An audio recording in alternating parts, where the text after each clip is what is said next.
Welcome back to Thoothukudi cooking. இன்றைக்கி நம்ம பார்க்க போகிற ரெசிபி உடம்புக்கு புத்துணர்ச்சி தரக்கூடிய புதினா லஸ்ஸி.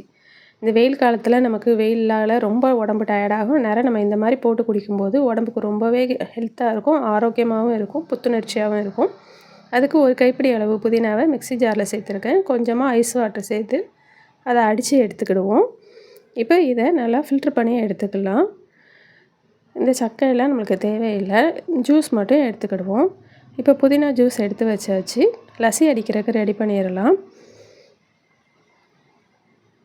மிக்ஸி ஜாரில் 1 கப் அளவு தயிர் சேர்த்துருக்கிறேன். இதில் 1/4 கப் அளவு ஜீனி சேர்த்துக்கோங்க. கொஞ்சமாக ஜீரகத்தூள் சேர்த்துக்கிடுவோம்.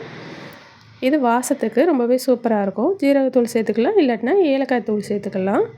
நம்ம அடித்து வச்சுருக்க புதினா ஜூஸையும் அதோடு சேர்த்துக்கிடுவோம். சேர்த்து மிக்சியில் போட்டு நல்லா அடித்து எடுத்துட்டோம்னா நம்மளோட புதினா லஸ்ஸி சூப்பராக ரெடி ஆயிடுச்சு. புதினா உடம்புக்கு எவ்வளோ புத்துணர்ச்சி தருப்போம், அதே மாதிரி இதுவும் நம்ம சில்லுன்னு குடிக்கும்போது ரொம்பவே புத்துணர்ச்சியாக இருக்கும். வீட்டிலையே தயிர் ரெடி பண்ணி செய்யும்போது நம்மளுக்கும் ஒரு ஹெல்த்தான ட்ரிங்க் குடித்த திருப்தியும் கிடைக்கும். ரொம்பவே சூப்பராக இருக்கும். இப்போ பப்பாயா லஸ்ஸி எப்படி செய்கிறதுன்றதை பார்க்கலாம். இதுவுமே ரொம்ப சிம்பிளாக ஈஸியாக பண்ணலாம். மிக்ஸி ஜாரில் 1/2 கப் அளவு சீனி சேர்த்துக்கிறேன். இதை நம்ம பவுட்ரு பண்ணி எடுத்துக்கிடுவோம். நம்ம தயிரோடு அடிக்கும் போதும் அது ஈஸியாக கரைஞ்சிரும். பவுட்ரு பண்ணிட்டோம்னா இன்னும் கொஞ்சம் வேகமாக கரைஞ்சிரும். பவுட்ரு போன சீனி கூட நம்ம பப்பாயா 1/2 கப் சேர்த்துக்கலாம். 1/2 கப் தான் சேர்க்கணும்னு இல்லை, நம்மளுக்கு தேவையான அளவு சேர்த்துக்கலாம். இதில் 2 கப் அளவு கட்டியான தயிர் சேர்த்துக்கிடுவோம். தயிர் புளிப்பு இல்லாததாக இருக்கணும். வீட்டிலையே பால் காய்ச்சி ஊற்றின தயிர் தான், நல்லா திக்கானது. இப்போது அந்த கப்பை லேசாக அலசி தண்ணி ஊற்றிருக்கிறேன். இதை நல்லா நம்ம அடித்து எடுத்துக்கலாம்.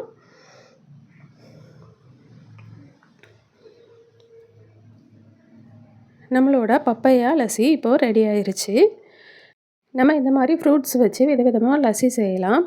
மாம்பழம், ரோஸ் எசன்ஸ், இந்த மாதிரி நம்மளுக்கு எதில் தோணுதோ அந்த மாதிரி செஞ்சு பார்க்கலாம். ரொம்பவே சூப்பராக இருக்கும்.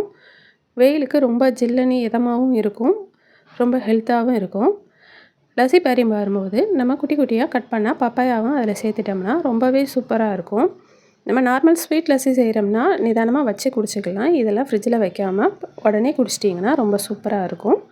நாங்கள் இப்போ லஸ்ஸி குடிக்க போகிறோம். நீங்களும் உங்கள் வீட்டில் செஞ்சு பார்த்து சாப்பிட்டு எப்படி இருக்குன்னு சொல்லுங்கள். என் சேனல் பிடிச்சிருக்குன்னா லைக் பண்ணுங்கள், ஷேர் பண்ணுங்கள், சப்ஸ்கிரைப் பண்ணுங்கள். ஏற்கனவே சப்ஸ்கிரைப் பண்ண சப்ஸ்கிரைபர்ஸ்க்கும் வியூவர்ஸ்க்கும் என்னோட நன்றிகள். நன்றி, வணக்கம்.